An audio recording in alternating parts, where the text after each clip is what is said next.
चरणों में कोटि कोटि दंडवत प्रणाम। महाराज जी, मैंने सुना है कि आप नाम उपचार के द्वारा आपने बहुत सारे लोगों के दुख और रोग दूर किए हैं। महाराज जी, वो कौन सी पंचरति आपका मंत्र है जो आप नाम उपचार के द्वारा देते हैं सबको, जिससे लोगों के बहुत सारे कष्ट दूर होते हैं? क्योंकि मैंने सुन रखा है कि जो हमारा महामंत्र है वो तो गोलोक धाम को प्राप्ति करने के लिए है ही, पर उससे पहले हम काफ़ी लोग जो संसार में हैं काफ़ी दुख पा रहे हैं। किसी को अपने पिता का विरह है, कोई धन चाहता है, कोई अपनी मनवांछित फल पूर्ण करना चाहता है इच्छा पूर्ण के लिए, तो किसी का जैसे मुकदमे चलते हैं। बहुत सारा संसार महाराज जी दुखी है। और मैंने सुना है कि आपके नाम उपचार जो आपका एक चैनल है उसमें आप पंचतत्व विधि बताते हैं, जिससे आप सभी लोगों के दुख बहुत ज्यादा दूर करते हैं। तो कृपया करके आप मुझ पतित पर कृपा करें और वो मुझे बताइए। जय जय श्री राधे। अभी अभी आपने बटाला से हमारी दिव्या बिटिया का जो प्रश्न है श्रवण किया।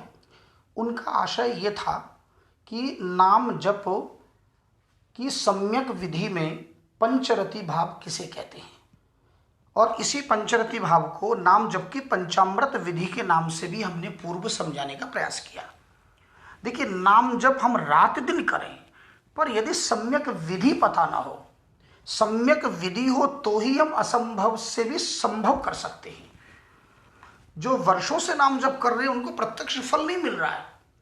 वो केवल बस हाथ में माला चढ़ा रहे हैं, माला घुमा रहे हैं। केवल माला घुमाने से बात नहीं बनेगी। देखिए, दो प्रयोजन है। एक, निष्काम भाव से आप कर रहे हैं कि बस हमको पुण्य प्राप्त हो, हमारी मृत्यु सफल हो जाए और हम परमधाम गमन करें, तो ये तो बात का प्रश्न है।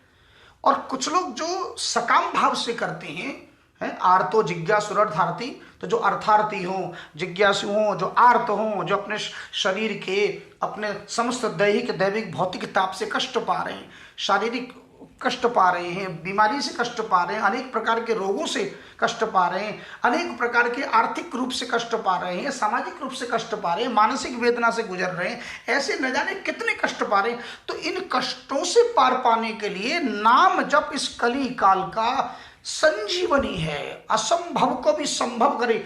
जब आपको लगे कि आप धन खर्च कर चुके हैं, आप अस्पताल का भागदौड़ लगा चुके हैं, कोर्ट कचहरी कर चुके हैं, जो एक मनुष्य के सामर्थ्य है वो सब आपने कर लिया, पर तब भी आपको प्रत्यक्ष फल नहीं मिल रहा है, इसका सीधा सा तात्पर्य है कि नाम जप में कहीं गड़बड़ी है। आप नाम जप की सम्यक विधि का पालन नहीं कर रहे हैं। और मैं बार बार आग्रह करता हूं कि नाम जप आप कर ही रहे हैं तो विधि को सीख लीजिए। इस बिटिया ने जो प्रश्न पूछा वह प्रश्न है कि नाम जप की पंचरति भाव, यानी 5 ऐसे भाव हैं जिनका आश्रय लेकर हम नाम जप करते हैं। और मैं कई बार अपने इस हथेली का प्रयोग करके समझा चुका हूं, बाएं हाथ का।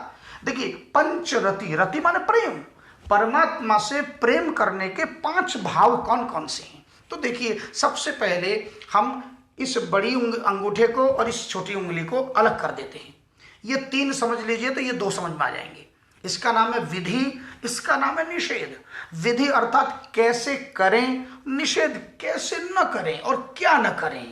तो इनको छोड़ दीजिए, बाद में देखेंगे। पहले 3 भाव। नाम जप में मुख्यतः केवल 3 भाव हैं, और 3T विधि के नाम से मैं नाम उपचार चैनल में एक अलग से वीडियो बना चुका हूं, आप देख सकते हैं। 3T, T फॉर टाइगर, आप देख लीजिएगा।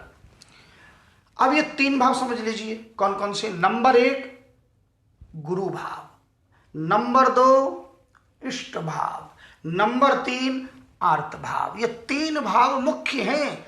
जब तक आप नाम गुरु भाव किसी गुरुदेव के मुखारविंद से श्रवण नहीं करेंगे, तब तक उसका प्रत्यक्ष फल प्राप्त नहीं होगा।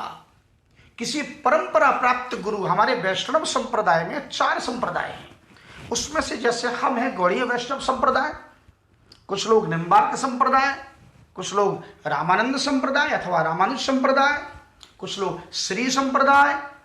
तो इस प्रकार के जो संप्रदाय, रामानंद संप्रदाय और रामानुज संप्रदाय, श्री संप्रदाय एक ही है, इसमें कोई भेद नहीं है। चौथा है रुद्र संप्रदाय है। तो इस प्रकार के इन 4 वैष्णव संप्रदाय में से किसी भी एक गुरुदेव का आश्रय जो परंपरा प्राप्त से दीक्षित हो, ऐसे गुरुदेव का आश्रय लेकर तब हम नाम जपें तो नाम सबसे पहले गुरुदेव के मुख से उच्चिष्ट किया हुआ, यानी गुरुदेव के मुख से सुनकर ही जपें। केवल टेलीफोन से सुन लें अथवा केवल हम पुस्तक में से देख के जप लें कि गुरुजी हम फोन से बता दो, तो ये फोन से भी बताया जा सकता है, किंतु जब तक आप गुरुदेव की आज्ञा का पालन न करें, और अलग अलग गुरुओं की अलग अलग भावनाएं होती होंगी, पता नहीं किस गुरु की क्या डिमांड हो, पर जहां तक हमारा प्रश्न है तो हम दक्षिणा में भैया मुद्रा नहीं 540 महामंत्र देते हैं, और जो हमें 540 महामंत्र देते हैं केवल उन्हीं को हम ये नाम उपचार के नाम मंत्र बताते हैं। इसके अतिरिक्त और कोई खर्चा नहीं, केवल 540 किसी भी कागज पर, पुस्तक पर, कॉपी पर, पेपर पर आप लिखें हरे कृष्ण कृष्ण कृष्ण हरे हरे, हरे राम राम राम हरे हरे, ये एक हुआ। ऐसे 540 यानी 5 माला, 108 में 1 माला, तो 540 यानी 5 माला लिखकर भेज दीजिए। तो मैं वह नाम जो मैंने अपने 25 वर्षों के भागवत की यात्रा में जो वेद पुराण उपनिषद रामायण भागवत आदि में शोध करके प्राप्त किया, मैं आप तक पहुंचा देता हूं। नंबर 2, इष्ट भाव। मेरे इष्ट, हम में से प्रत्येक के कोई ना कोई इष्ट हैं। मेरे इष्ट श्री राधारमण लाल जो हैं। क्यों? मेरा पूरा बचपन, मेरा बाल्यकाल उन्हीं के चरणों में बीता। तो जो सहज रूप से जहाँ जिनको बचपन से भक्ति प्राप्त हो, यद्यपि वृंदावन में मैं बाल्यकाल से बिहारी जी जाता हूँ, राधा वल्लभ जाता रहा हूँ, राधा दामोदर जाता रहा हूँ, राधा श्याम सुंदर, राधा गोविंद देव में तो मेरे पूज्य नाना जी 50 वर्ष सेवा किए।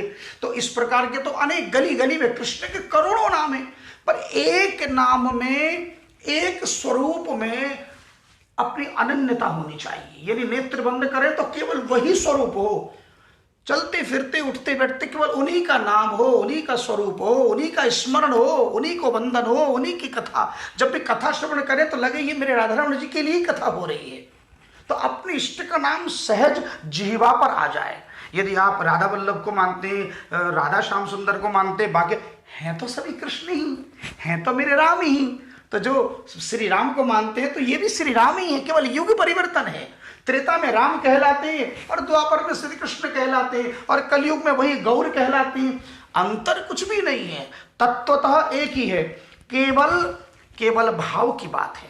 तो भाव जगत में नाम जप करके जब आप अपने मनवांछित फल प्राप्त करना चाहते हैं तब आपको इष्ट भाव, जब आप नाम जपें, जैसे उदाहरण के लिए आपको कैंसर है अथवा आपको हार्ट की समस्या हो अथवा किडनी रोग से पीड़ित हो अथवा शारीरिक कोई और पीड़ा, और आप बिस्तर पर लेटे हैं, तो आप जब नाम जप करोगे तो नाम जप करते समय अच्युतानंद गोविंदाय, अच्युतानंद गोविंदाय, अच्युतानंद, तो आप जो भी भगवान के नाम का आश्रय लोगे तो लेते लेते आपको लगना चाहिए कि मेरे इष्ट मेरे सिरहाने पर शंख चक्र गदा पद्म लिए खड़े हैं और अपना दोनों हाथ मेरे सिर पर जैसे कृपा की वृष्टि कर रहे हों।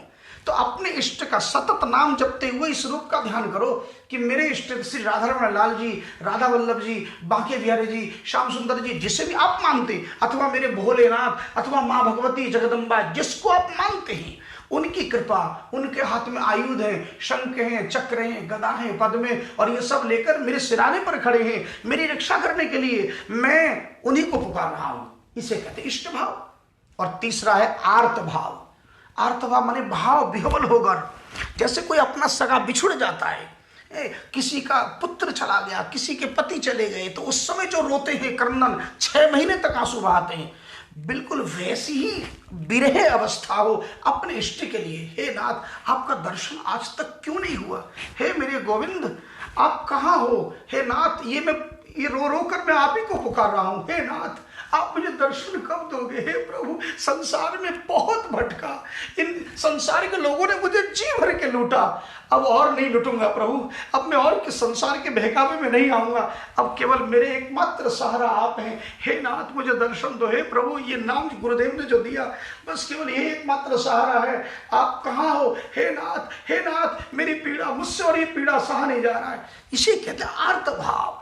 इस भाव से आप यदि 10 मिनट भी, 5 मिनट भी 24 घंटे में आप जपेंगे तो आपकी मनोकामना निश्चित रूप से आप देखेंगे आपके रोग धीरे धीरे जड़ से समाप्त हो जाएंगे, औषधि फेंक देंगे करके। यही है परफेक्ट विधि।